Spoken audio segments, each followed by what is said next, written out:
Hello दोस्तों, क्या आपने कभी सोचा है कि आप कहाँ हैं? नहीं, भौगोलिक रूप से नहीं, बल्कि अपने जीवन में, अपनी चेतना में। आप कहाँ हैं? फिजिकली रूप से हम मौजूद तो अभी में होते हैं, लेकिन मानसिक रूप से कहीं और भटक रहे होते हैं। हमारा मन कभी अतीत की उन खामोश शिकायतों में खोया रहता है जिन्होंने हमें गहरे घाव दिए, और हम अतीत के कैदी बनकर जीते हैं। सोचते हैं, काश मैंने वो गलती न की होती, उसने मुझे ऐसा क्यों कहा। किसी की कही हुई एक छोटी सी बात, किसी का फेंका हुआ मजाक, बार बार वही बातें दिमाग में घूमती रहती है। या तो हमारा मन भविष्य की उन अनजानी डरावनी चिंताओं में खोया रहता है जो भय के बादल बनकर हमारी शांति चुरा लेते हैं। क्या होगा अगर सब बिखर गया तो? अगर ऐसा ना हुआ तो? लोग मेरे बारे में क्या सोचते होंगे? ये सब हमारे दिमाग में इतना बड़ा रूप ले लेती है कि हम खुद को दोषी मानने लगते हैं। हम मुस्कुराते हैं, लेकिन अंदर से टूटते जाते हैं। हम चुप रहते हैं, लेकिन अंदर से रोते रहते हैं। और यही है इमोशनल ओवरथिंकिंग। वो चुपचाप जलने वाली आग है जो बाहर से दिखाई नहीं देती, लेकिन अंदर ही अंदर हमारी शांति, हमारी खुशी और हमारा आत्मविश्वास सब खा जाती है, और इंसान खुद अपनी ही सोच का कैदी बन जाता है। क्या आप इस बेचैनी की आदत से सचमुच थक चुके हैं और एक ऐसी ठोस और स्थिर शांति चाहते हैं जो बाहर की दुनिया के तूफानों से कभी नहीं ले? अगर हाँ, तो ठहरिए। आज हम एक ऐसी किताब के अक्षरों की गहराई में उतरेंगे जो इस दौड़ को रोकती है, जो इस शोर को शांत करती है। आध्यात्मिक गुरु एकहार्ट टॉले द्वारा लिखी गई द पावर ऑफ नाउ ये किताब हमें बताती है कि सच्ची शांति, सच्ची खुशी और सच्ची शक्ति हमारे अंदर इसी पल में पहले से मौजूद है। हमें बस उस धूल को हटाना है जो इसे ढक रही है, और वो है अतीत और भविष्य की चिंताएं। ये यात्रा हमारी चेतना की सबसे गहरी परतों में उतरने वाली है। आइए शुरुआत करें। अध्याय 1, आप अपना मन नहीं है। You are not your mind. दोस्तों, आपने नोटिस किया होगा कि आपका दिमाग कभी भी चुप नहीं रहता। चाहे आप काम कर रहे हो, अकेले बैठे हो या रात को सोने की कोशिश कर रहे हो, वो लगातार बातें करता रहता है। कभी शिकायत करता है, कभी डर दिखाता है, कभी अतीत की गलती याद दिलाता है, तो कभी भविष्य की चिंताएं। और हम सोचते हैं कि यही हम हैं। जैसे मान लीजिए किसी दोस्त ने आपको मजाक में कुछ कह दिया, बाहर से आप हंस दिए, लेकिन रात को बिस्तर पर लेटे लेटे वही बात आपके दिमाग में घूमती रही। उसने ऐसा क्यों कहा? और आप बेचैन होते रहे। ये आवाज, ये रिकॉर्डिंग, यही है आपका मन। ये मन एक रिकॉर्ड प्लेयर की तरह है जो अतीत की रिकॉर्डिंग को बार बार बजाता रहता है। ये आवाज ही आपके दुख का मूल कारण है। सोचिए, क्या आप उन बादलों को अपना घर मानेंगे जो आकाश में आते हैं और चले जाते हैं? नहीं, आपके विचार और भावनाएं, ये बस आपके मन के बादल हैं जो आपको कभी दुखी महसूस कराते हैं तो कभी खुशी, जो अस्थाई है। लेकिन याद रखिए, आप ये आवाज नहीं है, आप वो विशाल, स्थिर, नीला आकाश है जो हमेशा इन बादलों के पीछे मौजूद रहता है। आज से एक छोटा अभ्यास कीजिए। जब भी आपका दिमाग कुछ कहे, बस मुस्कुराकर कहिए, ओह, ये मेरा मन फिर से बात कर रहा है। बस देखिए, उसमें उलझिए मत। न जज कीजिए, न दबाइए। सोचिए, ये बस विचार है, हकीकत नहीं। ये पहचानते ही आप अपने विचारों से अलग हो जाएंगे, और जैसे ही आप अपने विचारों को देखने वाले बन जाते हैं, आप उनके गुलाम नहीं रहते। यही है पहला कदम। अब सवाल है, हमारे अंदर जो पुराना दर्द जमा है, उससे कैसे बाहर निकले? यही हमें अगले अध्याय में समझ आता है। अध्याय 2, चेतना, दर्द से बाहर निकलने का रास्ता। Consciousness, the way out of pain. दोस्तों, क्या आपने कभी महसूस किया है कि कुछ दर्द ऐसे होते हैं जिन्हें सालों बीत जाने के बाद भी हम भूल नहीं पाते? कोई अपमान, कोई धोखा, कोई पुराना घाव जो वक्त गुजर जाने के बाद भी अचानक सामने आकर हमें भीतर से तोड़ देता है। सोचिए, आप बिल्कुल सामान्य दिन जी रहे हैं और अचानक कोई छोटी सी घटना, किसी की बात, किसी का बर्ताव आपको अतीत के उस दर्दनाक लम्हे की याद दिला देती है, जैसे वो चोट आज ही लगी हो। अचानक भीतर से गुस्सा, उदासी या बेचैनी उठने लगती है। ये है पेन बॉडी, दर्द का शरीर। ये हमारे अंदर छुपा हुआ साया है। ये हमारे अतीत के हर अनसुलझे घाव का भंडार है। और ये पेन बॉडी एक भूखे भूत की तरह है। इसे सिर्फ नकारात्मक ऊर्जा चाहिए, लड़ाई, ड्रामा, क्रोध। जब ये जागता है तो ये हमें मजबूर करता है कि हम वही पुराना दर्द दोबारा जिए, वही तकलीफें महसूस करें, और हम उसमें फंस जाते हैं। लेकिन यहां सबसे बड़ा सच है, आप ये पेन बॉडी नहीं है। जब ये दर्द उठे तो भागिए मत, दबाइए मत, बल्कि पूरे साहस के साथ उसे देखिए। बस चुपचाप कहिए, हाँ, मैं इस उदासी को महसूस कर रहा हूं, लेकिन मैं ये उदासी नहीं हूं। मैं वो जागरूकता हूं जो इसे देख रही है। जैसे आप एक डरे हुए बच्चे को प्यार से देखते हैं, वैसे ही इस दर्द को देखें। उसमें उलझे नहीं, बस उसे महसूस करें। और जैसे ही आप उसे सचेतन कॉन्शियसनेस की रोशनी मिलाते हैं, उसका जादू टूटने लगता है। यही है दर्द से बाहर निकलने का रास्ता, जागरूकता। अब सवाल है, अगर हमें शांति चाहिए तो हमें कहां जीना होगा? अतीत और भविष्य में, या केवल इस पल में? यही हमें अगला अध्याय सिखाता है, वर्तमान में उतरना। अध्याय 3, वर्तमान में गहराई से उतरना, moving deeply into the present. क्या आपने गौर किया है कि हमारा मन कभी हमें शांति से अभी में टिकने नहीं देता? वो हमेशा हमें बहकाता रहता है। जब ये होगा तब मैं खुश रहूंगा, जब वो मिलेगा तब मेरी जिंदगी शुरू होगी। सुनने में ये उम्मीद जैसी लगती है, लेकिन असल में ये एक फंदा है। सोचिए, आप कहते हैं, जब मेरी नौकरी लग जाएगी तब मैं खुश रहूंगा। लेकिन नौकरी मिलने के बाद मन कहेगा, अब प्रमोशन मिले तब चैन मिलेगा। शादी हुई तो मन कहेगा, अब जब बच्चा होगा तब असली खुशी आएगी। यानी मन हमेशा आपको अगली चीज के पीछे दौड़ाता रहता है। नतीजा, आज का पल जो असली जीवन है वो कभी जिया ही नहीं जाता। यानी हम अपनी असली जिंदगी को हमेशा किसी भविष्य की मंजिल पर टाल देते हैं, और उस सफर में अभी जो हमारे पास है उसे खो देते हैं। आप हाथ में एक गर्म चाय का प्याला पकड़े हैं, लेकिन दिमाग ऑफिस की टेंशन में है। नतीजा, चाय पी भी ली, लेकिन उसका असली स्वाद ही नहीं मिला। एक हाथ टोले कहते हैं, जीवन कहीं और नहीं है। जीवन केवल इसी क्षण में है।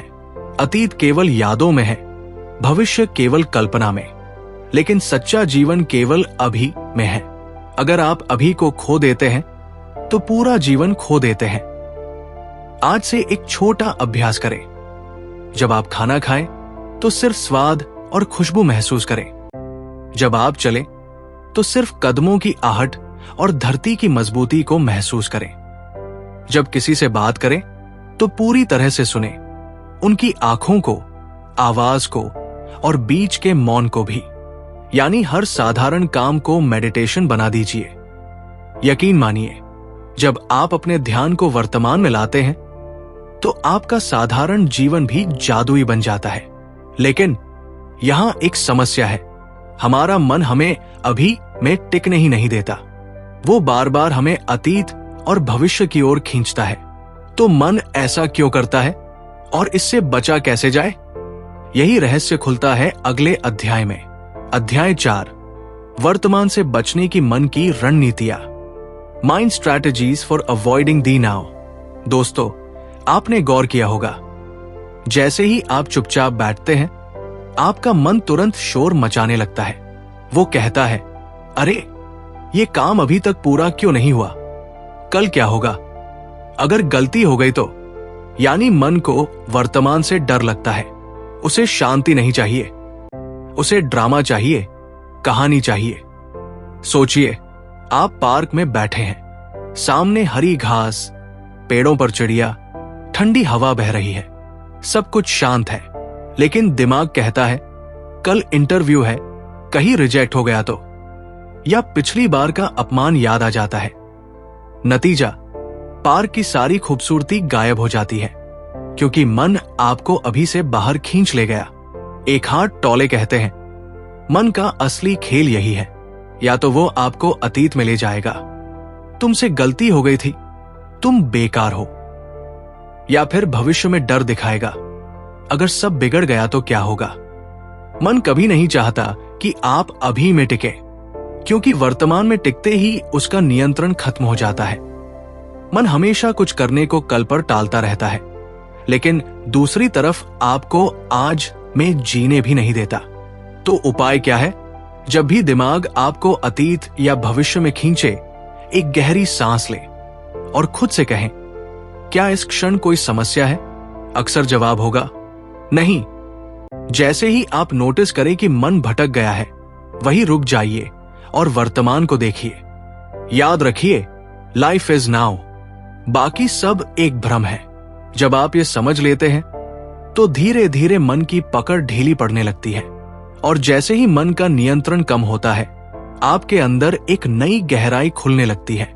यही हमें अगले अध्याय में लेकर जाएगा, बीइंग, आपके सच्चे अस्तित्व की खोज। अध्याय 5, अस्तित्व की अवस्था, द स्टेट ऑफ बीइंग बटा प्रेजेंस।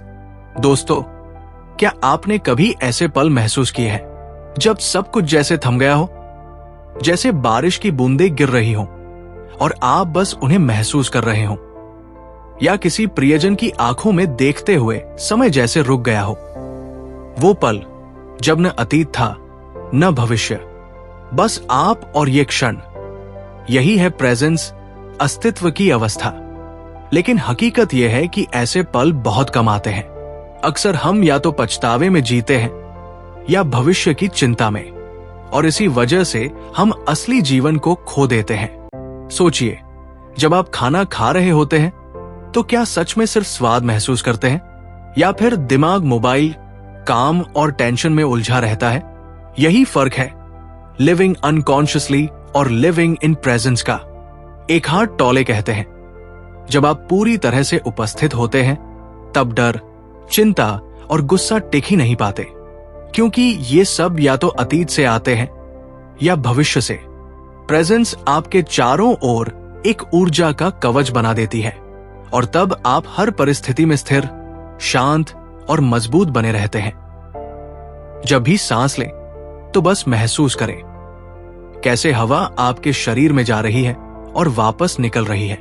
जब चलें तो सिर्फ कदमों की आहट और धरती की मजबूती को महसूस करें। जब किसी से मिले तो सिर्फ उनकी आंखों और उनकी बातों पर पूरा ध्यान दें। अभ्यास आसान है, हर काम को पूरी तरह से करना, न आधे मन से, न ऑटो पायलट पर। और जब आप बार बार इस अवस्था का अभ्यास करते हैं तो आपके अंदर एक नई गहराई खुलती है। इस गहराई को और मजबूत करने के लिए टोले हमें हमारे आंतरिक शरीर, उस ऊर्जा के महासागर से जुड़ना सिखाते हैं जो हमें भीतर से ताकत देता है। आइए अगले अध्याय में चलते हैं, द इनर बॉडी। अध्याय 6, आंतरिक शरीर, ऊर्जा का समंदर। दोस्तों, क्या आपने कभी सोचा है कि हमारा शरीर सिर्फ हड्डियों और मांस का ढांचा नहीं है? इसके भीतर एक जीवित ऊर्जा बहती है, एक ऐसी शक्ति जो हमें हर पल जिंदा रखती है। मान लीजिए आप बहुत गुस्से में हैं, बाहर से आप चुप हैं, लेकिन भीतर गर्मी, धड़कने और बेचैनी महसूस कर रहे हैं। या आप बहुत खुश हैं तो शरीर हल्का और खुलासा लगता है। यानी हर भावना का असर हमारे शरीर की ऊर्जा पर सीधा पड़ता है। अगर हम इस ऊर्जा से जुड़ जाए तो ये हमें तुरंत अभी में खींच लाती है। लेकिन दुख यह है कि हम इसे कभी महसूस ही नहीं करते। हम सिर्फ बीमारी या दर्द के वक्त शरीर को नोटिस करते हैं। एक हाथ टोले कहते हैं, आप अपने शरीर के भीतर उस ऊर्जा को महसूस कीजिए जो हर अंग में बह रही है। जैसे ही आप ध्यान अंदर की ओर मोड़ते हैं, आपको पता चलता है कि आप सिर्फ विचारों से बने नहीं हैं। आपके भीतर जीवन की एक गहरी, शांत धारा बह रही है। और जब आप इस आंतरिक ऊर्जा को महसूस करते हैं तो डर, चिंता और बेचैनी टिक ही नहीं पाते। आज से एक छोटा अभ्यास कीजिए। अभी इस पल आंखें बंद करें और अपना ध्यान सांस पर लाएं। अब महसूस कीजिए आपका सीना कैसे उठ रहा है और गिर रहा है। धीरे धीरे उस एहसास को पूरे शरीर में फैलाइए, हाथों, पैरों, चेहरे तक। बस शरीर की जीवंत ऊर्जा को महसूस कीजिए, जैसे पूरा शरीर एक प्रकाश से भरा हो। और वहीं से असली शांति शुरू होती है। दोस्तों, जब आप अपने आंतरिक शरीर से जुड़ जाते हैं तो आप अपने भीतर एक ऐसी गहराई महसूस करते हैं जो कभी खत्म नहीं होती। लेकिन टोले हमें यह भी बताते हैं कि इस भौतिक दुनिया से परे भी एक और आयाम है, एक शाश्वत मौन जहां से सब कुछ जन्म लेता है। अब अगले अध्याय में हम उसी रहस्यमयी दुनिया में प्रवेश करेंगे। अनप्रकट, दी अनमैनिफेस्टेड। अध्याय 7, अनप्रकट में प्रवेश, शाश्वत मौन, पोर्टल्स इनटू दी अनमैनिफेस्टेड। टोले कहते हैं कि इस भौतिक दुनिया के पीछे एक और दुनिया है, अनप्रकट की दुनिया। इसे आप ब्रह्मा कह सकते हैं, ईश्वर कह सकते हैं, या शुद्ध चेतना। ये वही जगह है जहां से सब कुछ जन्म लेता है। ये न कभी बदलता है, न कभी खत्म होता है। ये शाश्वत है, मौन है और हमारी असली पहचान है। जब हम इस मौन को छूते हैं तब हमें एहसास होता है कि हम सिर्फ शरीर या विचार नहीं हैं, बल्कि उससे कहीं ज्यादा गहरे हैं। कल्पना कीजिए एक इंसान जिसकी जिंदगी बहुत भागदौड़ से भरी है। सुबह से रात तक बस काम, मोबाइल, मीटिंग्स और तनाव। एक दिन वो पार्क में बैठता है, बस थोड़ी देर आराम करने के लिए। शुरुआत में उसका मन इधर उधर भागता है, कल का काम, पैसों की चिंता, लोगों की बातें।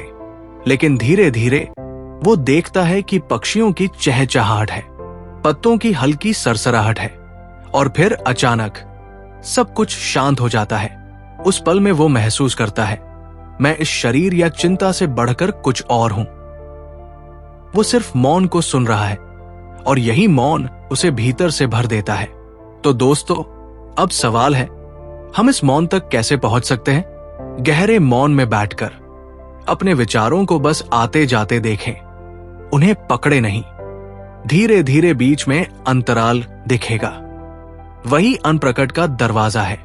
प्रकृति में डूबकर जब आप पहाड़, नदी या आकाश को बस निहारते हैं, बिना सोचे आप उस मौन को छूते हैं। संगीत या कला में खोकर जब कोई धुन या पेंटिंग आपको इतना भिगो दे कि आप खुद को भूल जाए, वो भी उसी मौन से जुड़ना है। दोस्तों, याद रखिए, ये मौन ही हमारी असली पहचान है। जब आप इस मौन में प्रवेश करते हैं तो आपको एहसास होता है आप सिर्फ ये शरीर या मन नहीं है। असली आप कभी पैदा नहीं हुए और कभी मरेंगे भी नहीं। आपका घर यही मौन है, यही आपका असली आश्रय है। जब भी जीवन भारी लगे, बस शांत बैठ जाइए और इस मौन को महसूस कीजिए। वहीं पर आपको अपने अस्तित्व का सबसे सच्चा अनुभव मिलेगा। अध्याय 8, प्रबुद्ध रिश्ते, प्रेम का पवित्र स्थान, एनलाइटेंड रिलेशनशिप्स।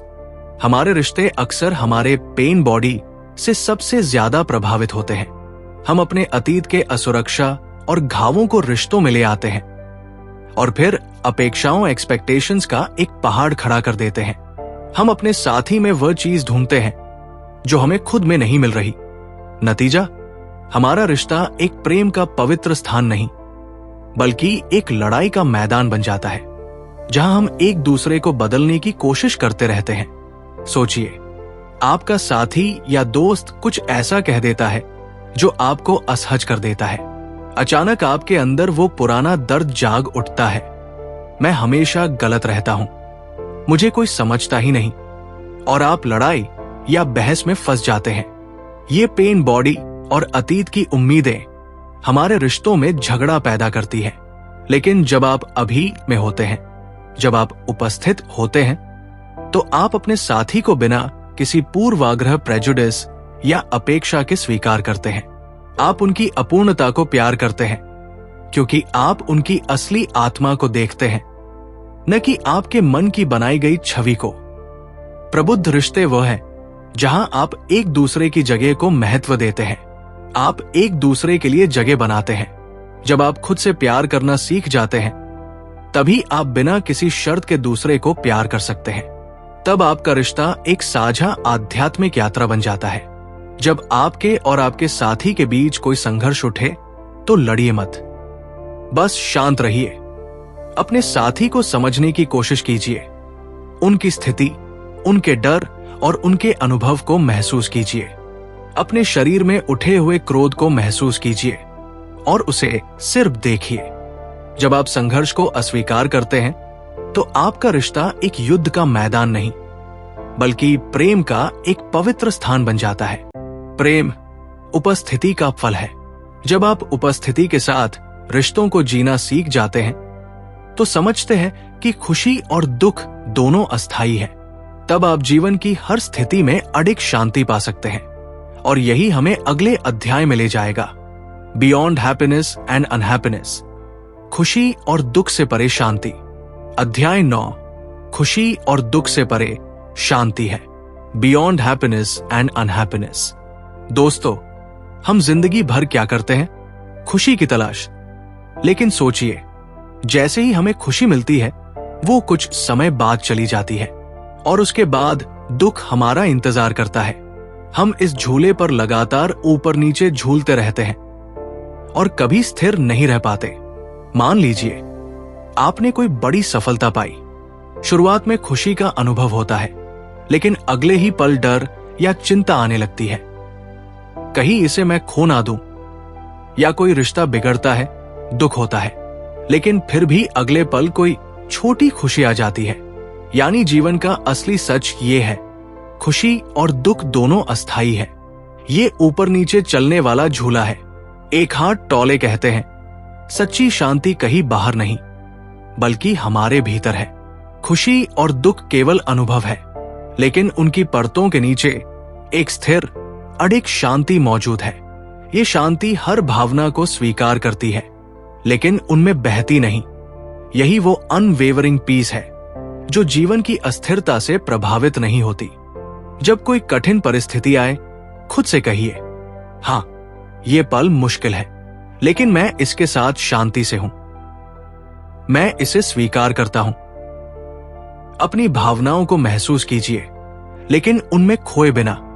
रोजाना 5 मिनट बैठकर अपनी सांस और आंतरिक शरीर पर ध्यान दीजिए। ये अभ्यास आपको हर परिस्थिति में स्थिर रखेगा। जब आप इस शांति को ढूंढ लेते हैं तो समझ जाते हैं, जीवन की असली शक्ति हमारी खुशी, प्रेम और बुद्धिमत्ता केवल अभी में है।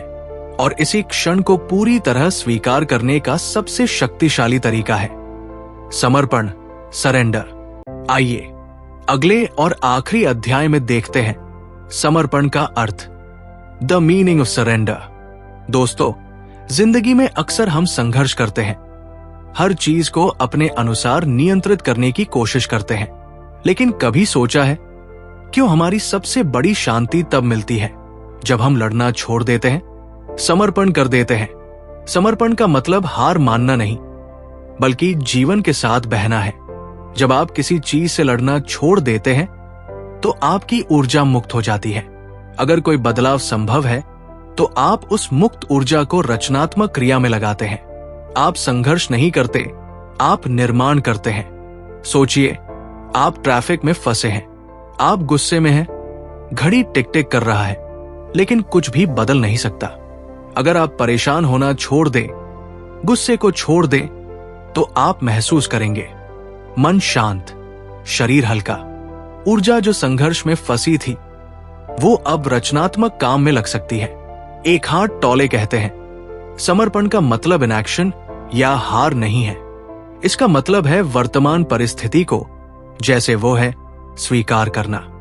इसका मतलब है जीवन की वर्तमान परिस्थिति के साथ सहमत रहना और उसकी ऊर्जा को समझदारी से उपयोग करना।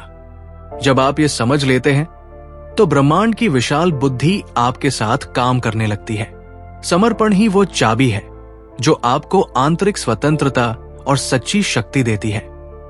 जब कोई बदलाव संभव है, उस ऊर्जा को रचनात्मक क्रिया में लगाइए।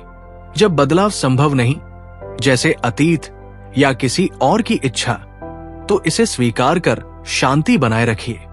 रोजाना छोटे छोटे पल में समर्पण का अभ्यास करें। स्ट्रेस वाले ईमेल, ट्रैफिक या रिश्तों में धीरे धीरे यह आपका जीवन दृष्टिकोण बन जाएगा। उपस्थिति, शांति और आनंद का मार्ग। तो मेरे दोस्तों, ये थी द पावर ऑफ नाउ की एक संक्षिप्त पर गहरी यात्रा। ये किताब हमें सिखाती है कि हमारी सबसे बड़ी शक्ति हमारा प्रेम, हमारी शांति, हमारी बुद्धिमता हमारे मन में नहीं, बल्कि अभी में है। द पावर ऑफ नाउ हमें यही सिखाती है। भविष्य के लिए दौड़ना बंद करें, अतीत के बोझ को छोड़े और हर पल पूरी उपस्थिति और चेतना के साथ जिए। आज से ही हर काम में उपस्थित रहें। अपने विचारों से अलग होकर सिर्फ देखने वाला बने। अगर कोई नकारात्मक विचार आए तो खुद से कहें, ये विचार है, हकीकत नहीं। शांति और प्रेम को अपने भीतर महसूस करें और सबसे महत्वपूर्ण, जीवन के प्रवाह में खुद को समर्पण करें। मुझे कमेंट्स में जरूर बताइए, जब आपने पहली बार अभी में पूरी तरह उपस्थित होकर अपने जीवन के किसी पल को महसूस किया, तो वो अनुभव कैसा रहा। मुझे उम्मीद है कि ये ऑडियो आपको अपने जीवन में उस अद्भुत शांति को खोजने के लिए प्रेरित करेगा जिसकी आपको तलाश है। मिलते हैं अगले ऑडियो में एक और नई कहानी और ज्ञान की यात्रा के साथ। तब तक के लिए वर्तमान में जिए, जागरूक रहें और शांत रहें। Thank you.